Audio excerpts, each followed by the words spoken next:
Boa noite, então, novamente, os irmãos, aqueles que a gente não cumprimentou ainda, aqueles que estão assistindo.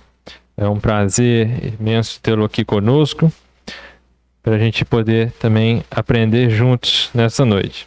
Lembrando que os irmãos têm a oportunidade de comentar, de questionar também. Então, logo para a gente começar, né? Como eu falei, a gente vai tratar um pouquinho no livro de Abacuque. Aqueles que leram já estão um pouco cientes aí do nosso tema, né? Mas antes de passar para o texto em si, né? Gosto sempre de passar o contexto antes, né? Quem é esse profeta, onde ele está vivendo e o que estava acontecendo ali na época dele, né? E como a gente falou já nas últimas vezes, a gente vinha tratando, né, sobre os últimos períodos do reino de Judá, o reino do sul de Israel, né? A gente leu ali quando o final do reinado de Josias, né? No Josias foi morto pelos egípcios lá da batalha de Megido, quando ele saiu contra o faraó e ele não precisava, né? E o que aconteceu? O povo colocou um dos filhos dele, Jeoacás, como rei, e esse filho dele vai reinar ali por 3 meses. Pode passar para o próximo slide, Lucas. Aqui eu fiz um esqueminha assim, só para a gente ficar menos confuso, né? Os últimos reis de Judá são esses aí, são todos parentes de Josias, né? Então a gente tem Josias, que reinou, e depois os filhos dele. Depois vai reinar Salum, também chamado de Joacás. Depois desse Joacás, né, ele reinou por 3 meses. Vai reinar um outro filho de Josias, Joaquim, ou na verdade Jeoaquim. Algumas bíblias também vêm Jeoiaquim, né? Ele também é chamado de Eliaquim. Então, estou fazendo isso porque tem um monte de nome junto, parecido, então é para a gente descomplicar um pouco, né? Depois dele vai reinar, durante o reinado dele, que Nabucodonosor se torna rei da Babilônia e invade Israel pela primeira vez. É no reinado de Jeoiaquim que Daniel e seus amigos são levados para a Babilônia, certo? Então é no reinado dele que acontece ali Daniel 1, Daniel 2, provavelmente Daniel 3 também. Depois dele vai reinar Joaquim, filho de Jeoiaquim, também chamado de Jeconias ou Conias, né? E esse rei também foi um rei ruim, né? Todos esses depois de Josias, diz a Bíblia, que foram reis ruins.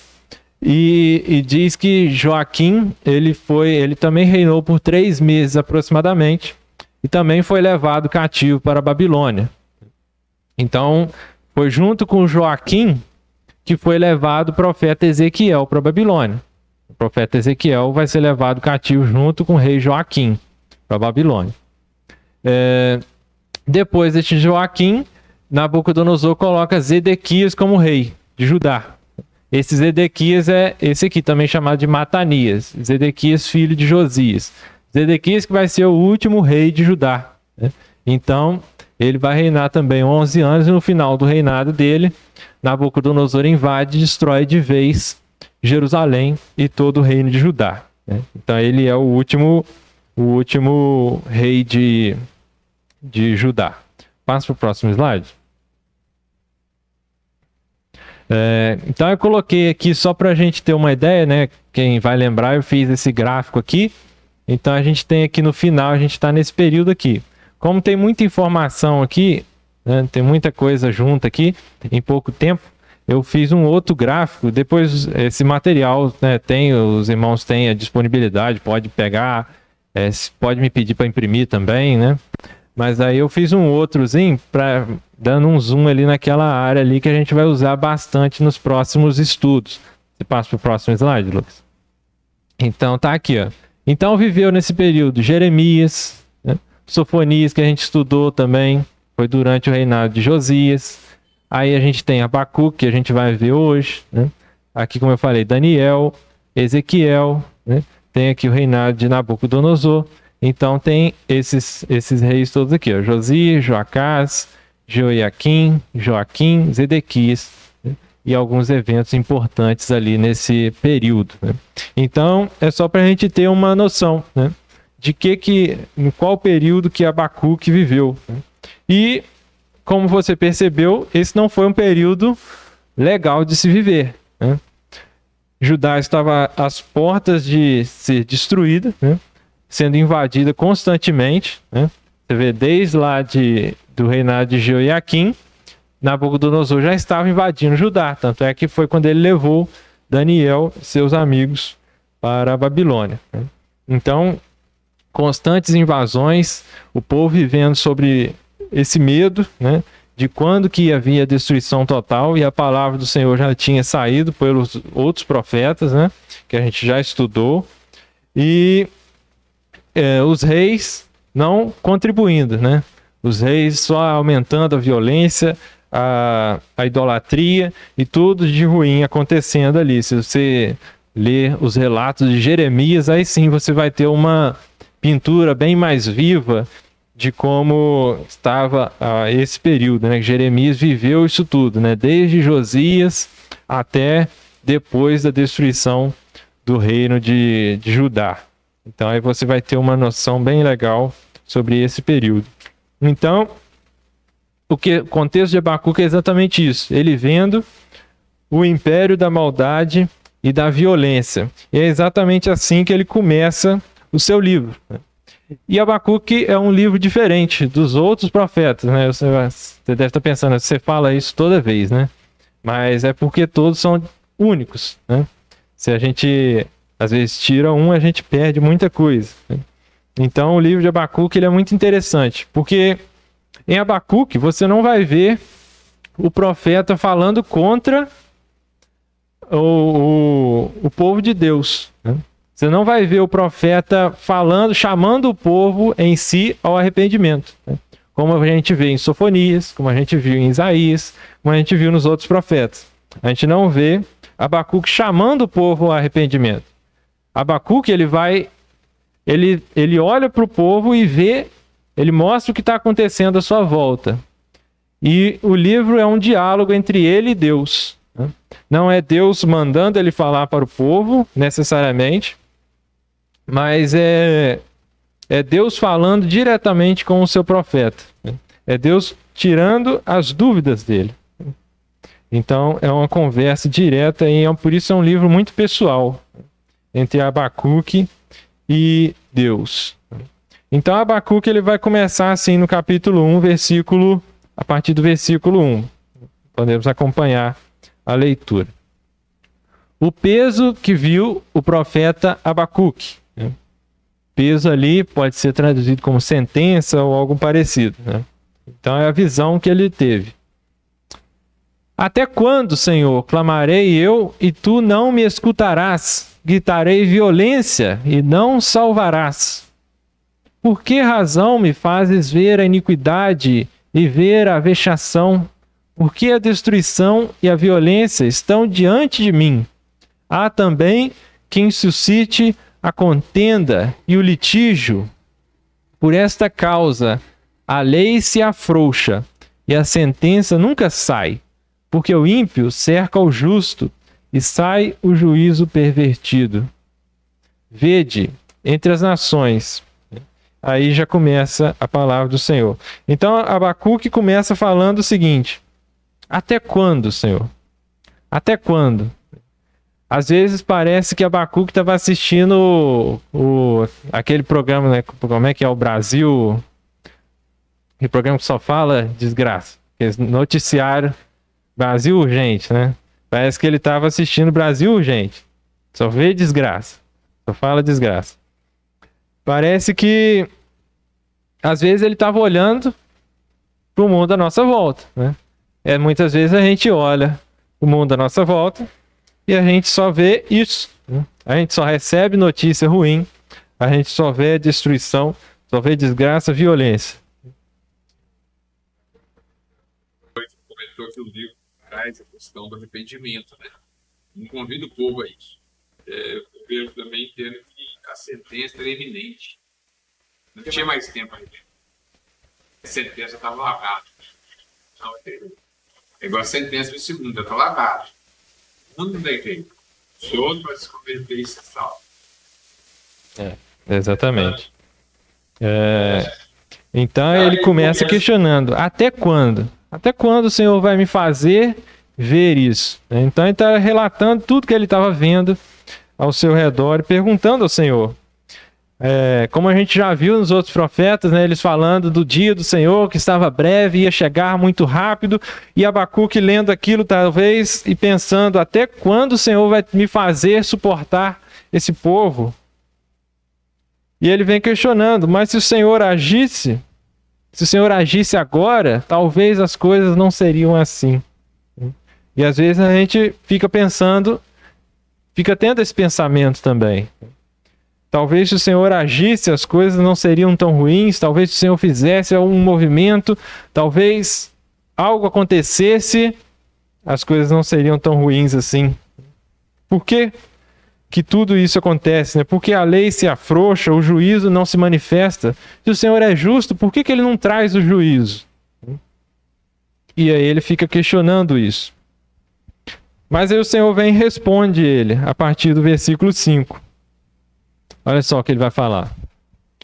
Vede entre as nações e olhai e maravilhai-vos e admirai-vos, porque realizo em vossos dias uma obra que vós não crereis, quando vos for contada.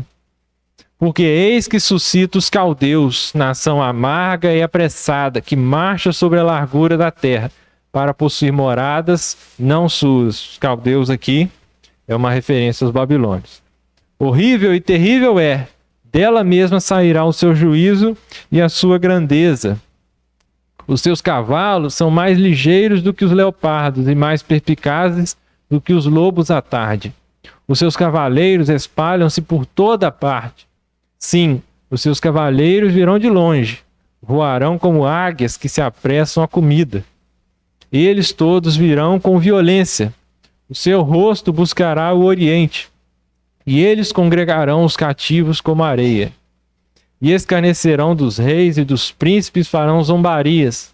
Eles se rirão de todas as fortalezas, porque amontoando terra as tomarão. Então passarão como um vento, e pisarão, e se farão culpados, atribuindo este poder ao seu Deus. Essa foi a resposta do Senhor. A resposta dele é que ele estava preparando um povo terrível para vir e julgar Israel, que estava tão violenta. Mas será que Abacuque ficou satisfeito com essa resposta? Será que Abacuque gostou do que ele ouviu? Na verdade, Abacuque ficou mais surpreso ainda, né? Ele ficou mais perplexo. Mas, Senhor, o Senhor está trazendo um povo mais violento ainda? É mais violência? Deus mesmo respondeu aqui, falou que ia trazer um povo violento. Mas o Senhor está trazendo um povo mais violento? Olha só o que ele vai falar no versículo 12. Não és tu desde sempre, ó Senhor, meu Deus, meu santo. Nós não morreremos. Eu vejo, parece que Abacuque ele fala isso, né, como que alguém que fala querendo acreditar que isso é verdade. Né? Parece que aqui ele está falando isso querendo acreditar que isso aqui vai ser verdade, né? Que nós não morreremos. E ele fala: ó Senhor, para juízo o puseste, e tu, ó rocha, o fundaste para castigar. Está falando da Babilônia, né? O Senhor fundou a Babilônia para castigar. Tu és tão puro de olhos que não podes ver o mal, e a vexação não podes contemplar. Por que, pois, olhas para os que procedem aleivosamente, e te calas quando o ímpio devora aquele que é mais justo do que ele, né? Novamente ele falando, né? Por que o Senhor vê tanta coisa ruim acontecendo e o Senhor se cala? Por que o Senhor não faz nada para acabar com esse mal? E aí ele segue falando, pode deixar lá no texto? O 14. E faria os homens como os peixes do mar, como os répteis, que não tem quem os governe. Ele a todos levanta com anzol, falando da Babilônia, e apanha-os com a sua rede, e os ajunta na sua rede varredora.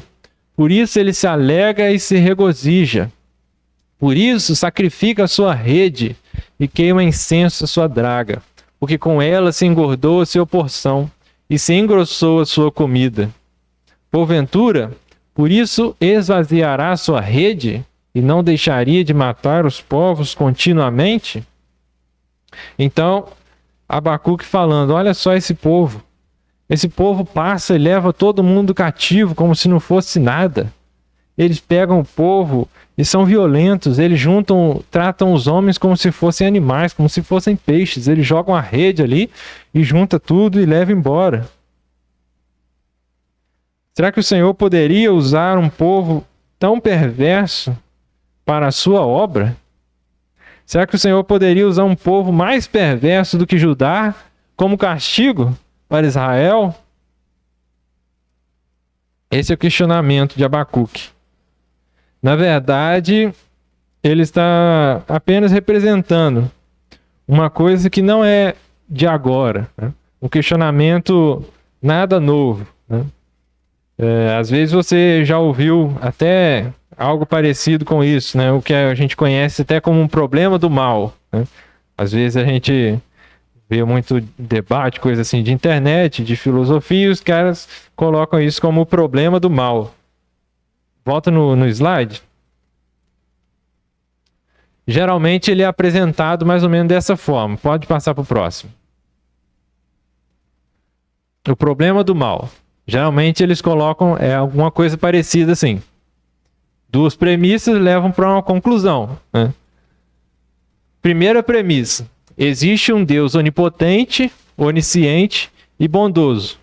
Se Deus é onipotente, então ele pode acabar com o mal, né?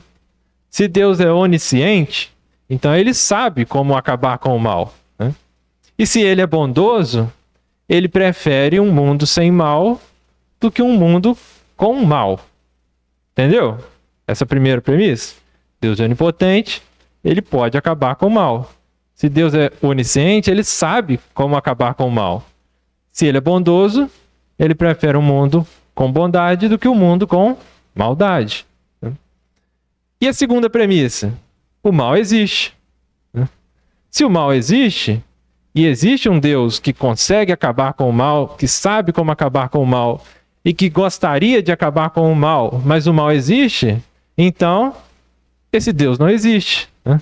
Logo, não há um Deus, ou não há um Deus, ou esse Deus não é onipotente, ele não consegue acabar com o mal, ou não é onisciente, ele não sabe como acabar com o mal, ou ele não é bondoso de fato, ele não prefere o bom, né? Às vezes você já ouviu esse questionamento aí, né?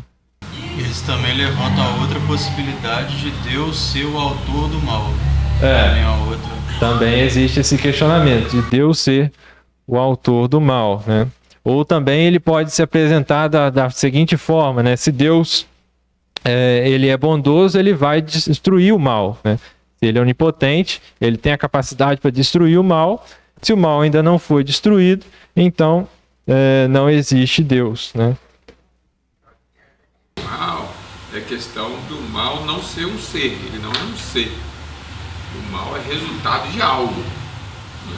O resultado lá do Jardim do Éden, né? Se você for na questão, por exemplo, assim, como acabar com o mal do mundo, como acabar com o mal do mundo? Acabar com a fonte do mal. Onde está a fonte do mal? Está dentro do coração do homem. Também. Então, a entrada do pecado trouxe a rebeldia, né? Trouxe a essência do mal para dentro do homem.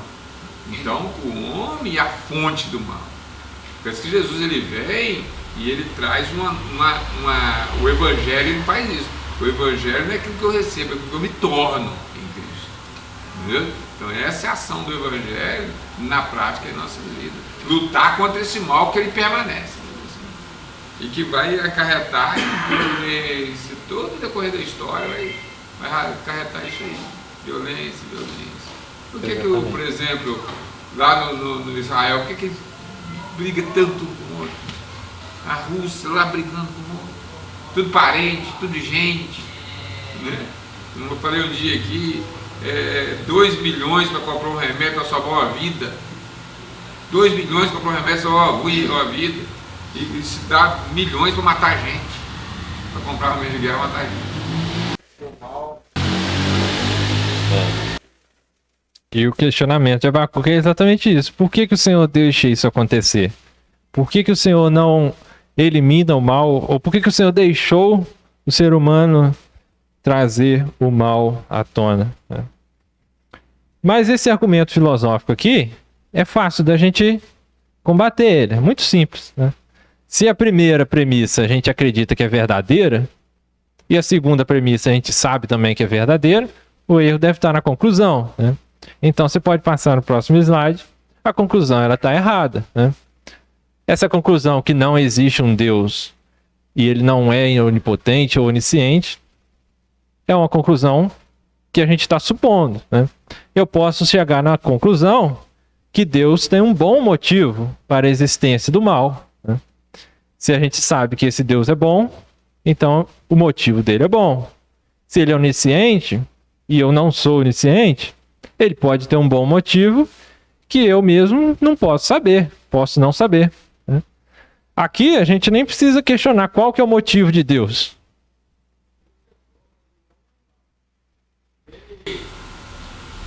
Você pode ver na Bíblia desde o início que ele vai mostrando o que vai acontecer quando a pessoa desobedecer.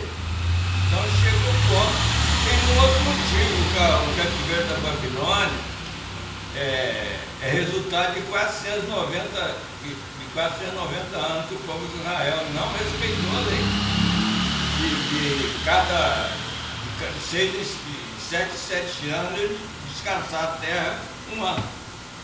Então, 490 é 70 vezes 7. Por isso ele deu o cativeiro de 70 anos, foi 70, um período de... Esses 70 anos é referente aos 490 anos que o povo deixou de cumprir a lei de descansar a terra um ano cada 7 anos. Então, o problema está na nossa conclusão, né? A conclusão que eu posso chegar é que Deus tem um bom motivo para a existência do mal. Ele tem um motivo e como ele é bom, esse motivo obviamente é bom. Eu nem preciso conhecer esse motivo para saber, para chegar nessa conclusão, né? Então, a apologética aqui é muito fácil, mas é só palavras, né? A gente pode pensar, mas Abacuque, não, será que ele não pensou nisso? Será que Abacuque não chegou nessa conclusão, né? Mas aí a resposta de Deus é exatamente isso. Olha só, Abacuque, capítulo 2, versículo 1. Sobre a minha guarda estarei, e sobre a fortaleza me apresentarei, e vigiarei, para ver o que fala comigo, e o que eu responderei, quando eu for arguido, né?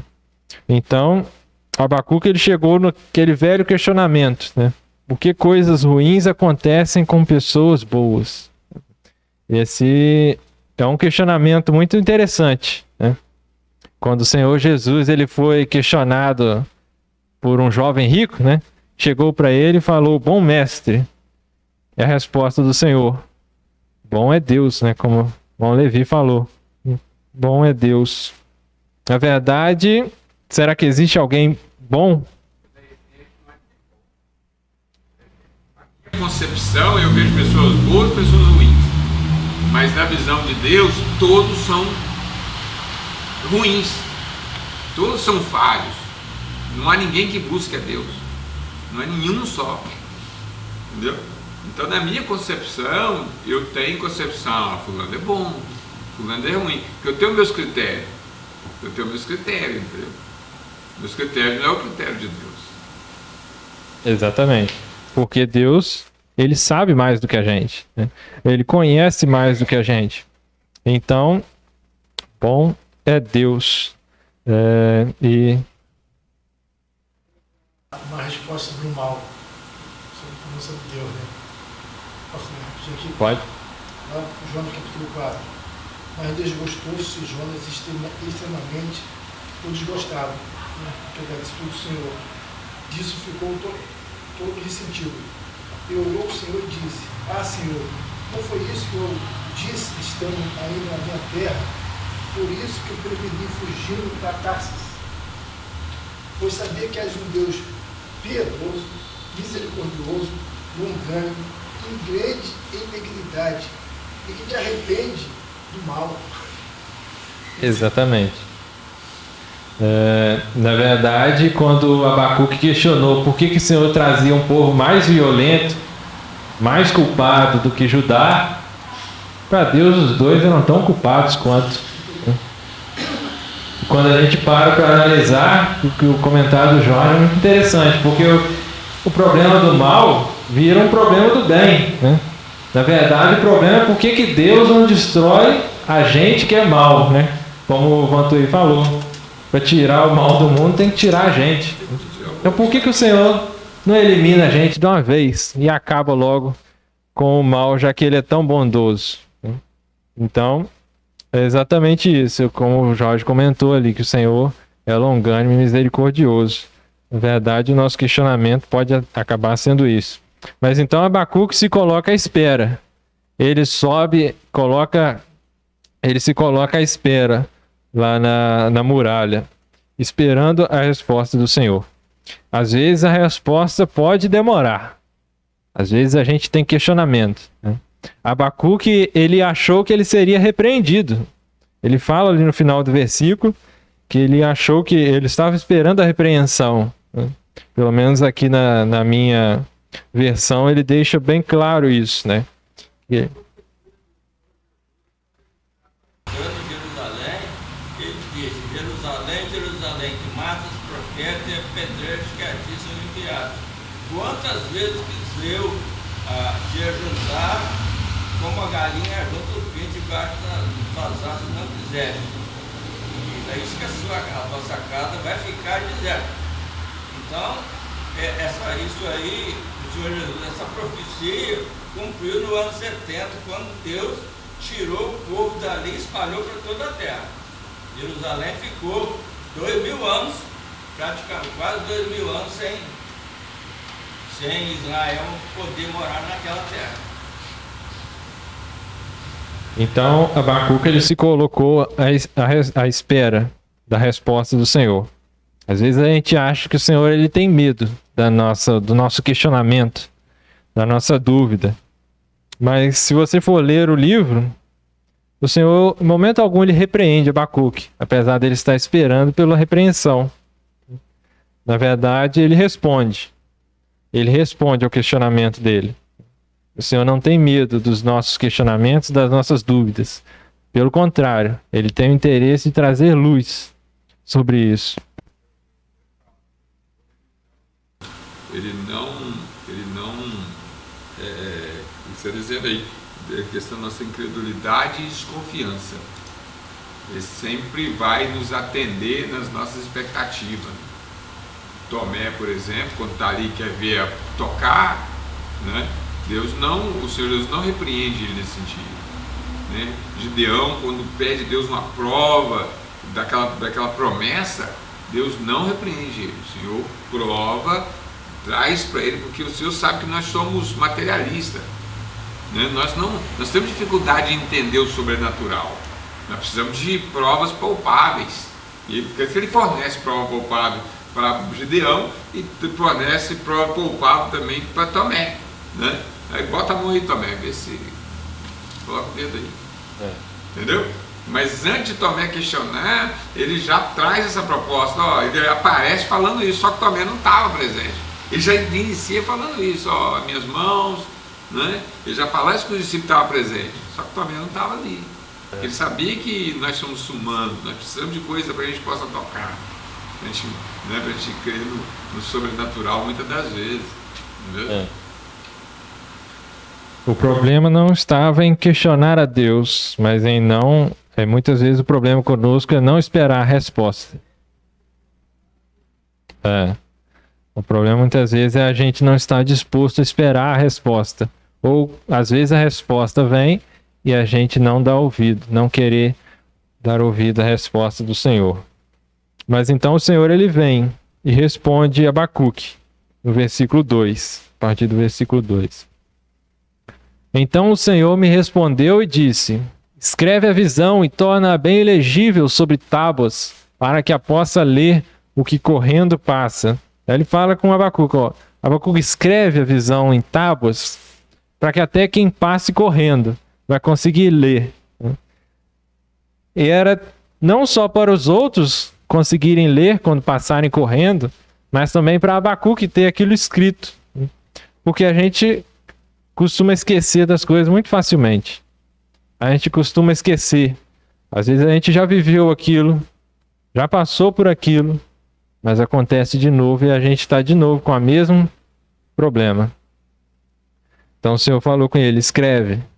Escreve porque você vai passar por isso de novo às vezes.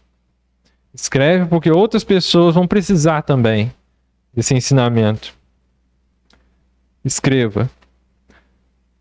Porque a visão, versículo 3, é ainda para o tempo determinado, e até ao fim falará, e não mentirá. Se tardar, espera-o, porque certamente virá, não tardará. Então a visão era para um tempo determinado, ela ia vir, pode ter certeza.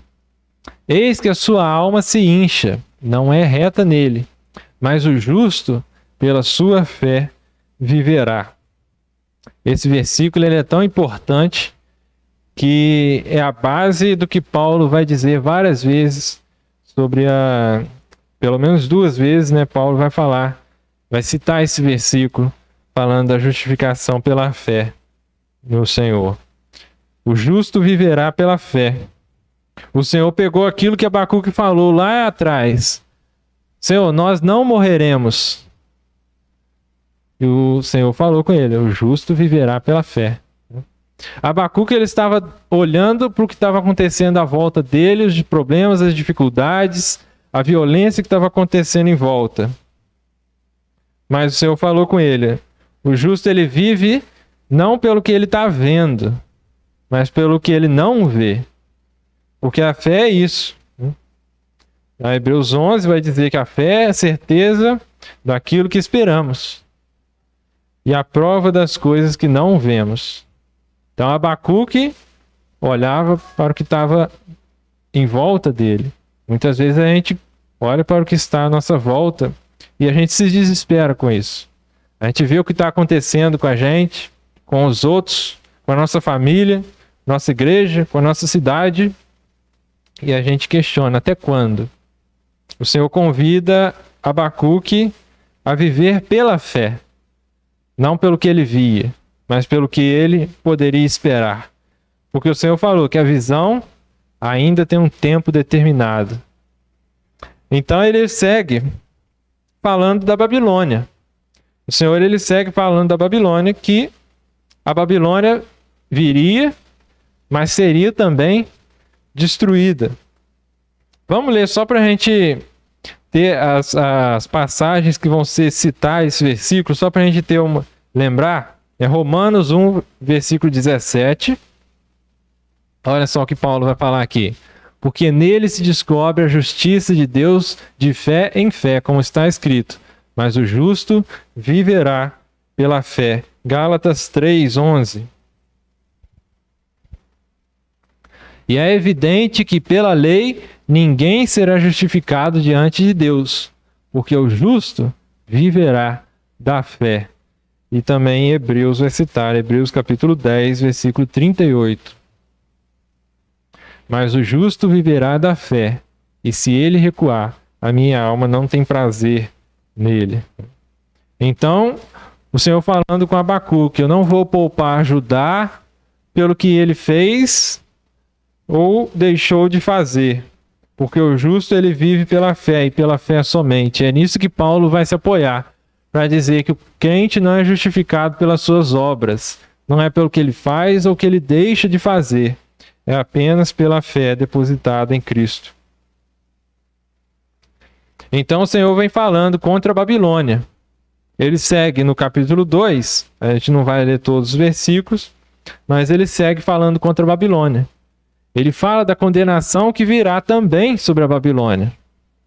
E aí ele termina o capítulo 2, lá no versículo 19, falando o seguinte: a última coisa que ele vai falar é sobre a idolatria da Babilônia. Ele fala o seguinte, no versículo 19 e 20. Ai daquele que diz ao pau, acorda, e à pedra muda, desperta. Pode isso ensinar?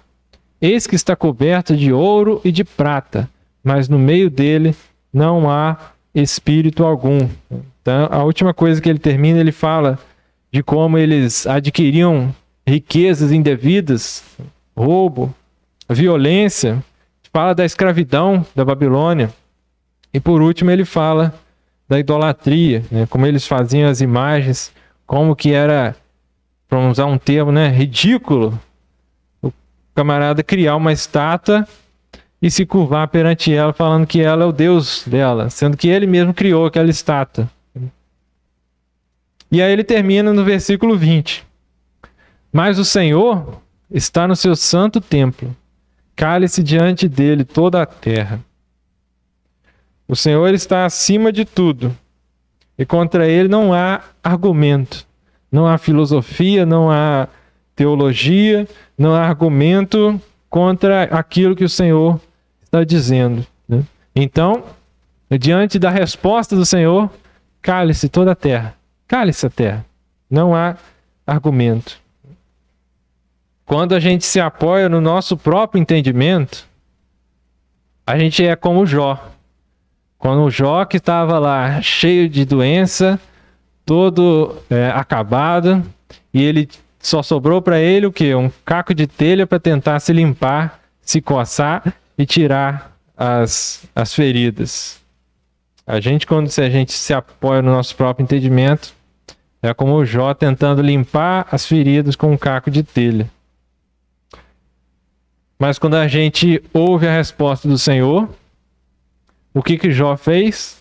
Quando ele ouviu a resposta do Senhor, no final do livro, depois de tanto questionamento, de tanta discussão, de tanto debate, o Senhor vem e mostra para Jó como que ele não era nada.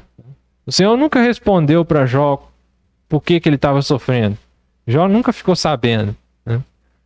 Pelo menos o texto dá a entender que não. Nem ele, nem os amigos dele. O Senhor nunca deu a entender a resposta dele. Mas na resposta do Senhor para ele, ele mostrou: ó, Jó, foi você que criou o Leviatã? Foi você que colocou ele lá no mar? As baleias, oceanos? Foi você que subiu lá e colocou as estrelas onde elas estão? Então, Jó, quem é você para me questionar? Então, diante do Senhor, se cale, porque contra ele não há argumento. Como eu falei, o Senhor pode ter um bom motivo. E pode ser que eu não conheça esse bom motivo. Um ditado diz que há males que vêm para bem. Então, quando nós vemos o mal acontecendo, e sabemos por que está acontecendo, então nós vamos tentar fazer aquilo que está sendo feito. É aquele ensino, né, que aquele que aprende com o erro dos outros é mais sábio do que aquele que tem que aprender com os próprios erros. Exatamente. Vamos ler só lá o que Jó falou. Olha só o que Jó responde lá. Capítulo 42, a partir do versículo 1. Então respondeu Jó ao Senhor e disse: Bem sei eu que tudo podes, e nenhum dos teus pensamentos pode ser impedido. Quem é aquele, dizes tu, que sem conhecimento encobre o conselho? Por isso falei do que não entendia, coisas que para mim eram maravilhosíssimas e que eu não compreendia. Escuta-me, pois, e eu falarei. Eu te perguntarei e tu ensina-me. Com o ouvido dos meus ouvidos ouvi, mas agora te veem os meus olhos. Por isso me abomino e me arrependo no pó e na cinza. Jó reconheceu o Senhor. Eu não entendo, eu não vejo, mas eu confio, porque o justo vive pela fé. Na verdade, o que o Senhor queria dizer para Abacuque era: vai vir a Babilônia, eu vou destruir a Babilônia. Aí depois dela vai vir outra Babilônia. E vai ser destruída também. Vão vir outras Babilônias. Também vão cair. O Senhor, ele vai destruir. Mas talvez Abacuque tenha pensado: e quando que esse ciclo vai chegar ao fim? Quando que vai parar de vir outra Babilônia, e outra, e outra, e outra? Você lê lá Daniel, como o Senhor mostrou para Daniel, aqueles impérios que viriam um depois do outro, e um mais poderoso que o outro. E então, talvez o questionamento de Abacuque fosse esse, né? Até quando, Senhor, vai vir outra e outra e outra Babilônia? Mas o Senhor, ele prometeu que vai destruir as Babilônias, né? E é por isso que eu acho tão interessante a passagem lá em Apocalipse 18, 20 e 21. Parece que aquilo está respondendo exatamente ao questionamento de Abacuque. Olha só as palavras que João registrou aqui. Quando ele está falando da destruição da Babilônia. Alegra-te sobre ela, ó céu, e vós, santos apóstolos e profetas, porque já Deus julgou a vossa causa quanto a ela. A causa de Abacuque contra a Babilônia já foi julgada. E um forte anjo levantou uma pedra como uma grande mó e lançou-a no mar, dizendo: com igual ímpeto será lançada a Babilônia, aquela grande cidade, e não será jamais achada. Essa é a fé, que o Senhor vai um dia pôr fim ao mal. E quando a gente chegar lá no céu, ele vai enxugar toda a lágrima dos nossos olhos. Era essa fé que Abacuque podia estar fundamentada, era essa esperança que ele podia ter no seu coração. Talvez, não sei se ele viveu para ver o fim daquela Babilônia. Tem um texto, um capítulo apócrifo de Daniel, né, do livro de Daniel, mostra lá Abacuque sendo puxado pelos cabelos e levado lá para levar comida para Daniel na cova dos leões. Né? Esse é um texto apócrifo que tem no capítulo de Daniel, né? Então, é um texto apócrifo, né? A gente não sabe se é verdade, mas enfim. A gente não sabe se Abacuque viu isso acontecer. Se ele viu pelo menos aquela Babilônia ser destruída. Mas o justo, ele vive pela fé, pelo que ele não vê. Certa vez o Senhor Jesus, ele encontrou um cego de nascença. Esse texto está lá em João, capítulo 9. E os discípulos questionaram o Senhor: Senhor, quem que pecou para que esse homem nascesse cego? Ele ou seus pais? E aí o Senhor responde: nem ele, nem os seus pais pecaram para que isso acontecesse. Mas isso foi assim para que se manifestasse nele as obras de Deus, ou a glória de Deus. E a questão é: essa resposta é suficiente para você? Essa resposta foi suficiente para Abacuque, porque ele não questionou mais, ele não teve mais dúvida quanto a Deus.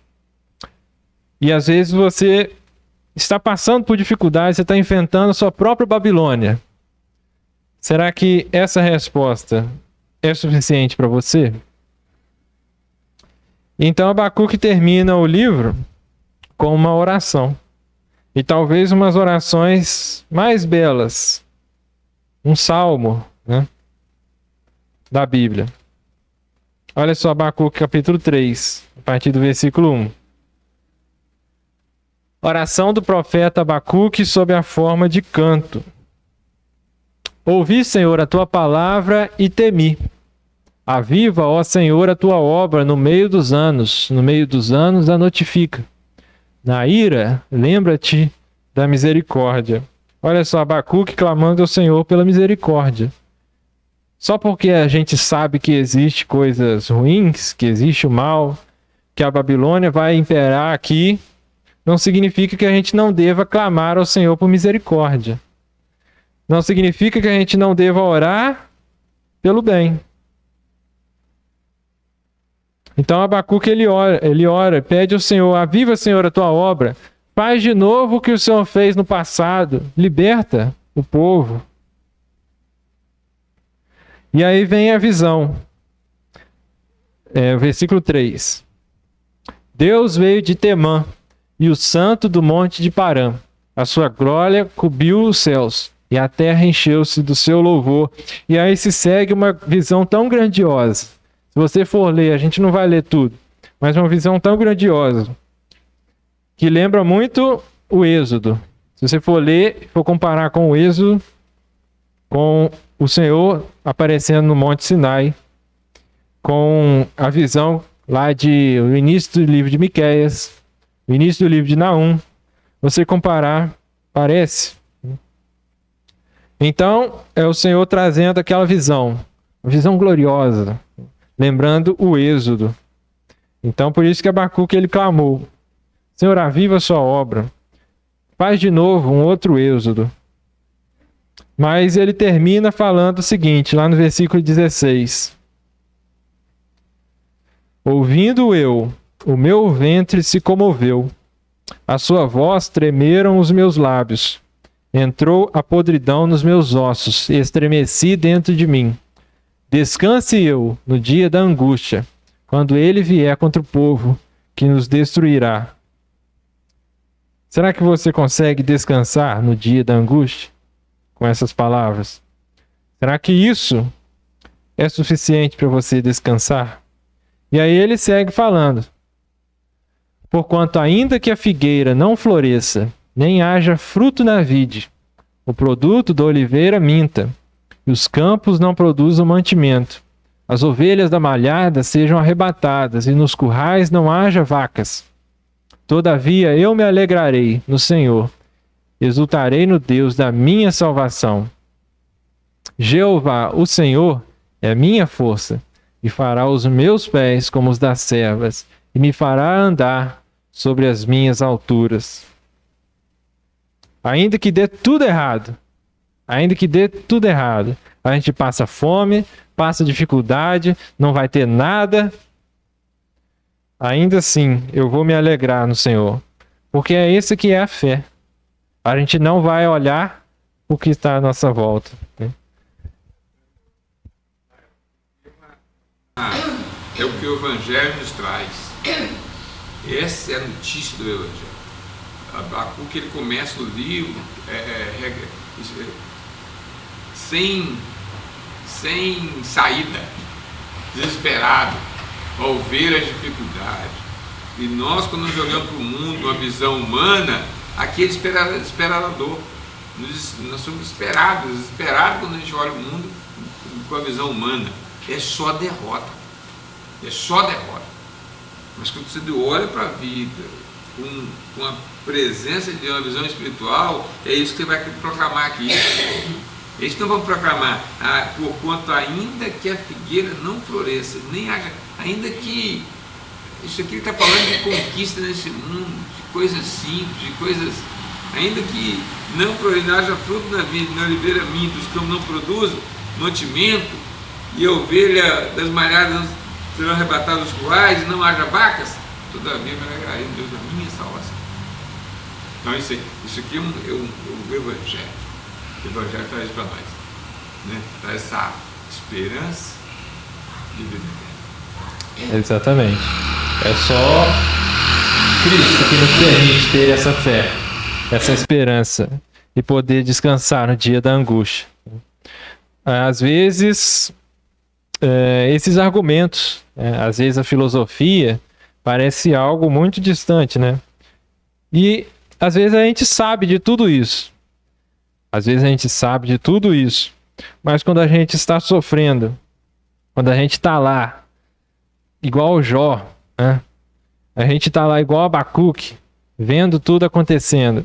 Às vezes pode acontecer da gente realmente duvidar. E essa é a diferença também de um simples argumento, né, filosófico, a gente saber de um consolo emocional. É interessante que Abacuque não estava muito preocupado com os argumentos em si, que a gente falou, que eu até mostrei aqui.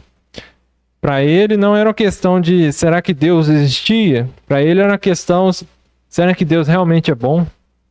Será que ele vai me consolar? E às vezes a gente sabe de tudo isso, mas quando a gente está lá sofrendo, quando tá tudo dando errado. Às vezes a gente realmente vai duvidar. Mas é por isso que a gente sabe que se você for ler Apocalipse, você vai ver lá que o Senhor, ele prometeu que a gente vai chegar lá chorando. Ele vai limpar lá os nossos olhos. Ele vai enxugar as nossas lágrimas. E por isso que ele falou com Abacuque para escrever. Porque a gente precisa sempre ter isso em mente. A gente precisa lembrar. A gente precisa lembrar disso. Trabalhar essa esperança. E às vezes a gente precisa de um abraço, né? Abacuque, alguns historiadores afirmam que o nome Abacuque significa abraço. Às vezes a gente precisa de um Abacuque, né? De um abraço amigo. É por isso que Paulo ele fala para a gente chorar também com os que choram. Às vezes a gente precisa ser também o abraço de alguém que está precisando. Às vezes a gente precisa ser o consolo de alguém. Mas às vezes você está passando por isso, que você consiga ter esse descanso. Porque, como ele falou, o justo ele vive pela fé. E se você deposita sua fé em Cristo Jesus, você tem essa esperança. E aí você consegue dizer que certamente a bondade seguirá por todos os dias da sua vida. Amém? Então, essa mensagem que a gente queria trazer nessa noite, que possa ser também útil para os irmãos nesse período.